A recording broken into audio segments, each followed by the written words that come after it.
I mean, wow. But yeah, there's too much talent there between Jim and Sandy.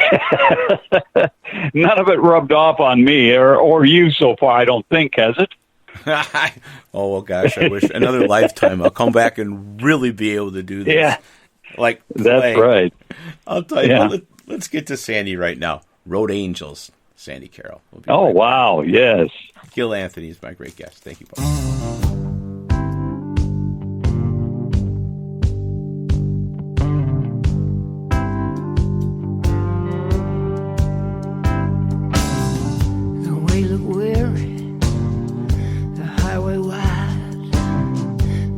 Up your mind, honey, 'cause you can't hide.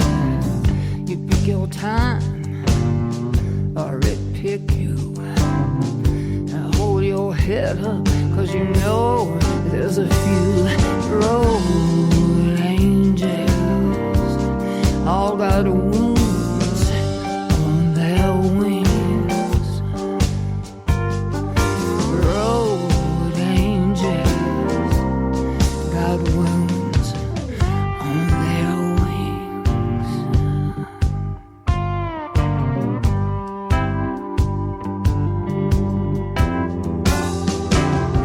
Might be a doctor, might be a cat, might be a this law, might be a that. Might find them in the church house or out on the street. Might walk to a different drummer or stay right on the beat. They're road angels. They got wounds on their wings. They're road angels. Got wounds on their wings. Ain't here to judge, won't criticize, just a little love to get you through this life.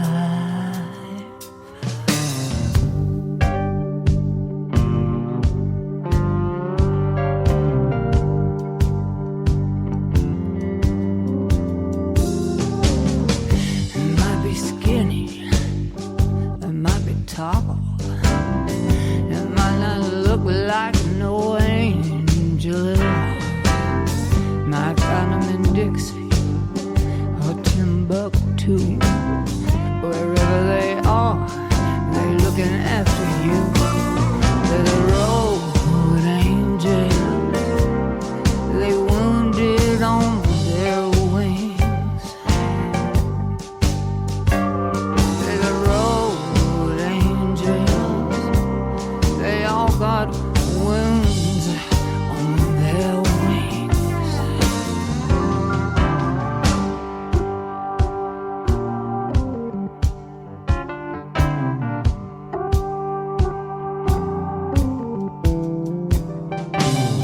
There's a fork ahead. Should I stay and wait? Should I run ahead, Lord? Will I be too late? Squeeze the moment and not the dime. You get on through, honey, to the other side. With the road angels, they got wounds on their wings. They're the road angels.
Thank you very much. Sandy Kerr with the Road Angels and the fabulous Mr. Gil Anthony is my guest. My friend, you have done so much things in your life, sportscaster. Sports. I love it. You're from Alabama. Bart Starr, Packers. Yeah. Oh, man. The University of Alabama Crimson Tide. You're right. I can hear you doing games. I've heard you in the past somewhere. No, somewhere in your past life. But yeah, really, that's why I started out really doing a lot of sports when I was in California. When I got out of the Air Force and went to college, I was going to college in Santa Barbara. And what I would, first of all, when I was in the Air Force, I had a lot of time on my hands, and I'd practice reading out loud. I'd read the sports page, and the box scores and all that. Yeah. And I always loved play-by-play. Chick Hearn of the L.A. Lakers and Vin Scully of the Dodgers were my two idols, But there was a guy when I was growing up in North Dakota that I used to hear, Bob Weiler. I'll never forget him. He used to do play-by-play. He'd talk 50 words a second type thing. But when I was going to college, what I would do before I even got into radio, when they had basketball practice, if they had a scrimmage, I would set up back then a reel-to-reel player or a cassette player and go up in their broadcast booth where nobody was at that time because it was just a practice, and I'd practice doing play-by-play, and then I'd listen to it type thing. And I loved doing that. Basketball to me was the easiest because you always only had to learn five names, and that's the opposition because you knew your team. So you only had to learn five names, and that whole thing, and I loved it. And I did everything from girls fast pitch softball, did football, high school football, did basketball, did some college basketball here, did football, and just loved it. Sports and music were my love. So where else could I go but radio and enjoy it? Like I always tell people, I've lived all my life and I've never had a job in my life because I'm doing what I love. And when you do something you love, that's not a job as far as I'm concerned. And just to have music and sports and I always consider myself very blessed with the people I've been acquainted with and the people I've gotten to know and the things I've gotten to do. And a lot of times, I've had other opportunities to do sports maybe at a higher level. But to me, I have three boys that are now grown, of course. And family to me was more important. Sometimes I'd rather stay and them have a stable family life than to be jumping around like a lot of people do. See, Tom, back in the day when I first started radio, if you were at a radio station for more than a year, there was something wrong with you. You jumped around. You did not stay at a station for more than a year. Now, that's totally unheard of. It really is. Because you were always moving around. You were trying to advance yourself, maybe go here, go there, or they had to change a format. So I'm sorry, Tom, you don't fit our format. You don't sound young enough. You don't sound old enough. You don't sound hip enough. You don't know the music, or we're doing this, we're doing that. So it was not really looked upon as a bad thing for you to get let go. I've gotten let go. I don't know. I'm going to have to sit down and count. But in all my years of radio, and really I've been doing only blues for the last 10 years, but I've been doing it for 25. But I got out of commercial radio about 10 years ago, and I probably have worked at 30 radio stations. So, and that's not unusual. Now, you go into another profession, they look where you've changed job 30 times. There's something wrong. And yes, right now, one of the cool things, the Blues Power. Tell us a little bit about that audience. Not only you're doing it on your radio show, live on the FM, but you're also doing it on Facebook too, and how that came to be. Well, I do 2 5-hour programs at 2 different radio stations. They're not corporate. They're privately owned radio stations. One's in Dothan, Alabama. One's in Enterprise, Alabama. And one is an AM station. One's an FM station. Mm-hmm. And I'm fortunate to do the 2 5 hours. I do 10 hours of blues. And I have total say, what I play, when I play it, what I want to do with it as far as that's concerned. I actually buy the time. But streaming, 85% of my audience is probably streaming, and through streaming, the technology in today's radio, that's where if you don't stream, you can't hardly survive.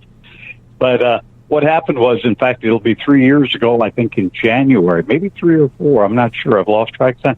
But I got to my Monday program in Dothan, and the server went out of business. The server was down. And the owner said, I'm sorry, you can't stream. The server went out of business over the weekend, somewhere up in Ohio or whatever, wherever their company was. And okay, well, normally, I don't know if you follow, I'll put a little post on Facebook. Well, tonight I'm featuring the music of so-and-so, or New Music Monday, Flamingo No Pants Monday, whatever it might be. And I said, well, tonight I can't stream. I'm sorry. It's just direct signal of WAGF, and it's a small AM. And Charlie Boyer, who does the Florida online magazine, the Jazz Blues magazine online, he called. He either sent me a message or he called and said, well, just take your radio or take your telephone, put it on Facebook, go live and just put it by a monitor. So I did, and what the heck, it worked. And that was just going to be a temporary thing, but then people start expecting it. So I do the first 2 hours of both Sunday and Monday from 6 to 8 Central on Facebook Live, along with doing it on streaming on the air. Right. So I'm sort of doing 2 shows at one time. We have a lot of fun and a lot of interaction on Facebook Live. I mean, a lot of the artists, it's not unusual, Tom. Sometimes I'll check it after I'm done and I'll write down names. I'll have at least 24 of the artists check in just to say hello. And interact with the listeners and say Sean Murphy checks in. They go, oh, Sean, then I'll play. I usually try and play something by the artist. I think if they're kind enough to check in and see what's happening, I should take the time to play a song by them. So I do. I'll say, oh, Dee Miller's there. Let's play, Hot and Sweaty, type thing or whatever. And then the listeners will say, God, I love that song, Dee, or I love that song, Sean Murphy, or Sugar Ray Rayford, whoever it might be.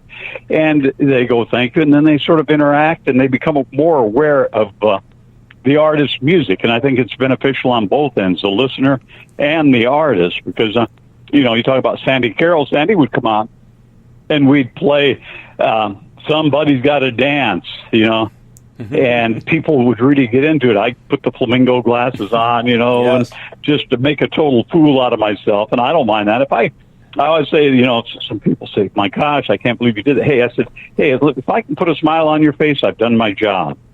And really, that's what it's all about. I want people to be able to get on Facebook Live, watch and listen and interact, and forget about the problems of the pandemic or whatever it might be.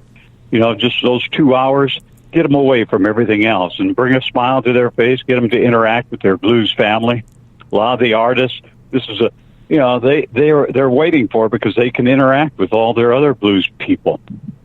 Yeah. So that's what I do. I do that from 6 to 8, but I'm also doing, I'll be having fun over here, making faces or lip syncing or do whatever. And then the song ends and boom, I have to be straight on the air, So it's like doing 2 shows, a simulcast of 2 shows, but it's a lot of fun. And Sundays, of course, I have to wear a sport coat on Sunday because they always have to. They will specifically check. And what happened there was, I don't know why I started that. I wore a sport coat. I think it was like one of the Flamingo sport coats. Yeah. I wore that one Sunday, and then I wore something else. Well, the next Sunday I came back with just a regular T-shirt on, somebody's T-shirt. Well, one of my listeners goes, and he was joking, he said, I tuned into Blues Power, Facebook Live, but obviously Gil took the night off. There was a guy wearing a T-shirt doing his program. So every Sunday I have to wear a sport coat on Sundays. You are a forerunner. I mean, before all this